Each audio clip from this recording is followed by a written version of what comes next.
YS Jaganmohan Reddy గారు చంద్రబాబు నాయుడు గారికి, నారా లోకేష్ గారికి అలాగే పెద్ద పెద్ద వార్నింగ్లు ఇచ్చేస్తున్నారు. ఒకసారి స్వయంగా మీరేమనండి, దాని తర్వాత మనం మాట్లాడుకుందాం.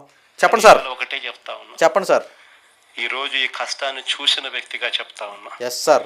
రేపొద్దున ఇలా ఉండదు. Okay sir. రేపొద్దున జరిగే ప్రతి విషయంలోనూ వైఎస్ఆర్సీపీకి కార్యకర్తే నెంబర్ 1 గా ఉంటాడు. ఖచ్చితంగా చెప్తా ఉన్నా. What a dialogue sir. ప్రతి కార్యకర్తకు నేను ఒకటే చెప్తా ఉన్నా. చెప్పండి సార్. ఎవడెవడైతే మీకు అన్యాయం చేశాడో పర్వాలా, అన్యాయం చేయండి, చేయించుకుంటాం, మీది కానియండి, కొట్టండి అని చెప్పండి. ఓకే. ఆడు ఎవడు ఏం చేస్తా ఉన్నాడో పేరు రాసుకోండి. రెడ్ బుక్ అని నేను చెప్పను కానీ పేరైతే రాసుకోండి. మీరు ఏ బుక్ లో రాసుకున్నా పర్వాలేదు, పేరైతే మీరు రాసుకోండి.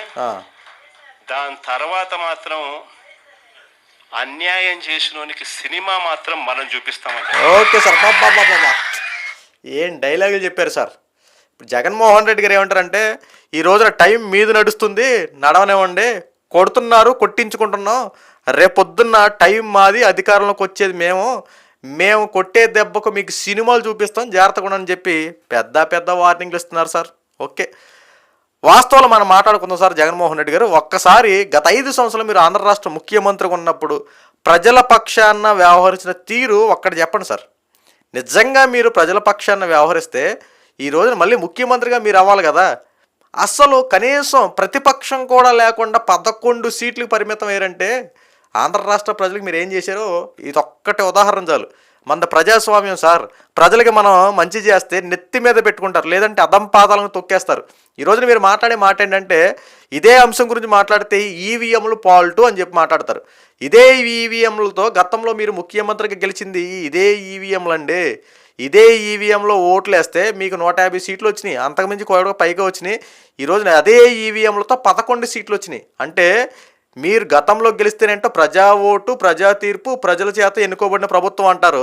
అది ఇప్పుడు ఓడిపోయారు అనుకో, అబ్బెబ్బే ఈ రోజున ఈవీఎంలు పాల్టు, దొంగగా మోసం చేశారు, చంద్రబాబు మోసం చేసి గెలిచేయని చెప్పి ప్లేట్ పిరాయిస్తారు. అందుకే కదా మీకు 11 సీట్లు ఇచ్చి ప్రజలు పక్కన కూర్చోబెట్టింది.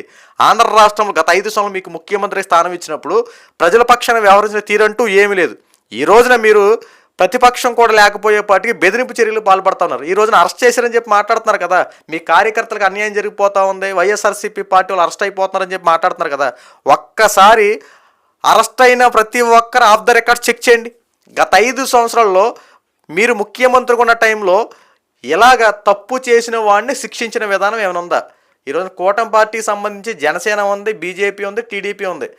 ఆడవారని లేదు, మగవారని లేదు, ఇంట్లో చిన్నపిల్లలని లేదు, అసభ్యకర మాటలు మాట్లాడడం, అసత్యకరమైన ప్రచారాలు చేయడం, విస్తృత స్థాయిలో విరుచుకు పడిపోయిన ప్రతి ఒక్కరి లకారాలతో బూతులు తిట్టినటువంటి ప్రతి ఒక్కరిని మీరు వెనకేసుకొచ్చి వారికి పదవులు ఇచ్చి ఒక రేంజ్లో పెట్టారు. ఆ రోజున కూటమి పార్టీలో ఉన్నటువంటి ప్రతి ఒక్కరు అనేక కంప్లైంట్ చేసినా అదే పోలీస్ వ్యవస్థను ఉపయోగించి కనీసం ఆ యాక్షన్ తీసుకునేలా చేయగలిగారా? ఎవడైతే కేసులు పెడుతున్నాడో వాడి మీద రిటర్న్ కంప్లైంట్ వాడి మీద ఫైల్ చేసి వాడిని చితక్కొట్టి పోలీస్ స్టేషన్ పంపించినటువంటి ఘనత మీ ప్రభుత్వంలో ఉంది.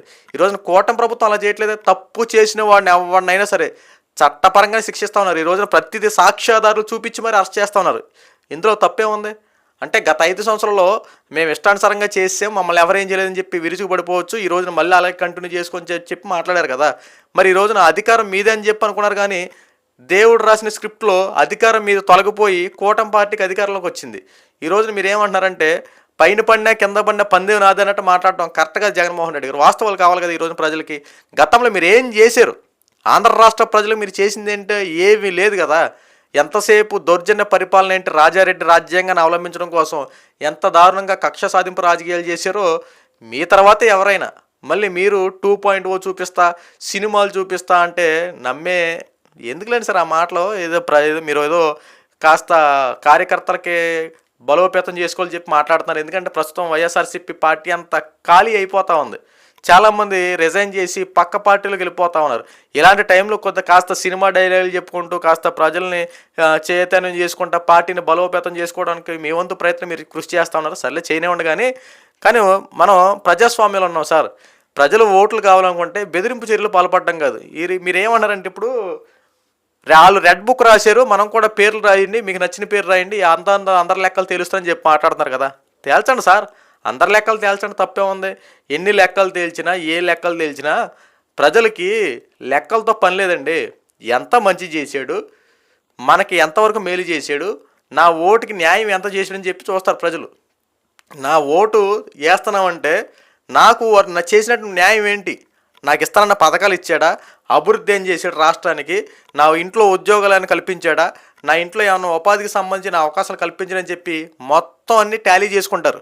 దాన్ని బట్టి ఓట్లు వేస్తారు. అంతే తప్ప నువ్వు ఇచ్చే 500కో 200కో 100 రూపాయలకో ఓట్లు వేసేసి ఇది నీకు ఓటేసేదని చెప్పి ప్రజల్ని చిన్న చూపు చూస్తే ఇలాగే 11 సీట్లకి పరిమితం అయిపోయి ప్రతిపక్షం కూడా లేకున్నటువంటి పరిస్థితులు వస్తాయి. ఈ రోజున మీరు బెదిరింపు చర్యలు కాదండి, ఓటమి నుండి పాఠాలు నేర్చుకోవాలి. గత 5 సంవత్సరాలు మనం ఎందుకు ఓడిపోయాం, ఏ కారణంతో ఓడిపోయాం, ప్రజలకి మనం అన్ని పథకాలు ఇచ్చేసామని చెప్పి మాట్లాడుతున్నారు కదా, చాలా చేరువైపోయని చెప్పి మాట్లాడుతున్నారు కదా, విస్తృత స్థాయిలో పథకాలు ఇచ్చేసాం, పథకాలు ఏర్లై పారిచ్చేసాం అన్నటువంటి మీరే ఈ రోజున సతికిలు పడిపోయారంటే కారణం ఏంటి, దాని వెనక ఓటమి నుండి పాఠాలు నేర్చుకోండి. రేపు అధికారంలో రావాలంటే ఏ పనులు చేయాలి, ఏ రకంగా మాట్లాడాలి, ఆ రకంగా మాట్లాడితే బాగుంటుంది తప్ప బెదిరింపు చర్యలు ఏంటండి, బెదిరింపు చర్యల వల్ల ఉపయోగం ఏంటి? నువ్వు 2.0 చూపిస్తావో, 1.0 చూపించావో, 2.0 చూపిస్తావో, ఎంతకు మించి ఏముండదండి. 5 సంవత్సరాలు మిమ్మల్ని చూశారండి, మీ సినిమాలన్నీ చూశారు, మీరు వేసిన సినిమాలు చూశారు, మీ మంత్రులు వేసిన సినిమాలు చూశారు, రకరకాల ప్రతి ఒక్కటి చూశారు. మళ్ళీ ఈ రోజున మళ్ళీ మేము 2.0 చూపిస్తా, రకరకాలుగా చూపిస్తానంటే ఏముందండి, ఏమీ లేదు. ఆంధ్ర రాష్ట్ర ప్రజలకు మీరు చేసినటువంటి ఘనకార్యాలు అన్నీ తెలుసు. ఈ రోజున మళ్ళీ అధికారం దక్కించుకోవడం కోసం మీరు చేసే ప్రయత్నాలే తప్ప ప్రజలు నమ్మరండి. మీరు 2020లో పాదయాత్ర చేస్తారన్నారు, పాదయాత్ర చేసినా లేదంటే రకరకాలు చేసినా 2029లో మళ్ళీ ఇదే కూటమి జెండా ఎగరేయడం ఖాయం.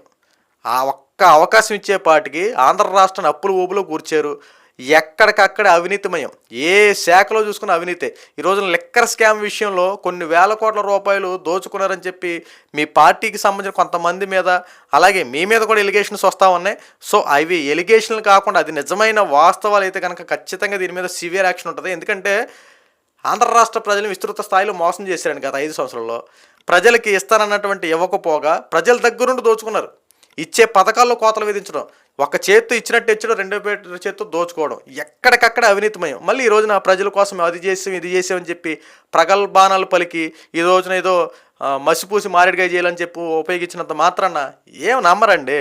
ఎందుకంటే మీ యొక్క సినిమాలు అందరూ గత 5 సంవత్సరాలు చూశారు. వైఎస్ జగన్మోహన్ రెడ్డి గారు రాజశేఖర రెడ్డిలా పరిపాలన చేస్తాడేమో, లేదా అంతకుమించి ఇంకా గొప్పగా చేస్తాడేమో, ఒక్క ఛాన్స్ అంటున్నాడు, ఒక్కసారి అవకాశం ఇచ్చి చూద్దామని చెప్పి అవకాశం ఇచ్చినందుకు పాపానికి అయ్యా జగన్మోహన్ రెడ్డి గారు మా నెత్తి మీద మమ్మల్ని చేతులు పెట్టుకుని చేశారండి. కరెంటు బిల్లుల ఛార్జీలు పెంచావు, నిత్యావసర రేట్లు పెరిగిపోయినాయి, రకరకాలుగా చేసి ఈ రోజున మళ్ళీ వచ్చేది మన ప్రభుత్వమే, ఆ తర్వాత చూపిస్తానంటే ఎందుకండి? ఈరోజు ప్రజలు చాలా సంతోషంగా ఉన్నారు. మీరు ఎక్కడ బెంగళూరు ప్యాలెస్లో ఉంటారు, తాడేపల్లి ప్యాలెస్లో రకరకాల కొన్ని చోట్ల తిరుగుతూ ఉన్నారు. కాస్త అలా ఉండండి. ప్రజలకి మీరు ఈ సంవత్సరం లేకపోయినంత మాత్రం ఒరిగేది ఏమీ లేదు.